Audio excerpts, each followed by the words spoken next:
तर शक्तीपीठ विरोधात कोल्हापूरमध्ये शेतकरी इतके आक्रमक का झालेत ते पाहूया। कोकणातील बांदा ते विदर्भातील वर्ध्यापर्यंत 805 किलोमीटरचा हा महामार्ग आहे।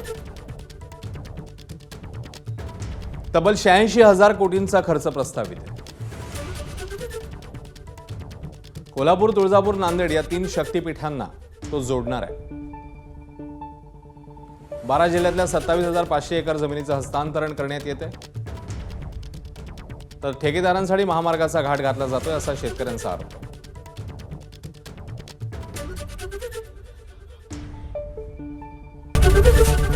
एबीपी माझा, उघडा डोळे बघा नीट।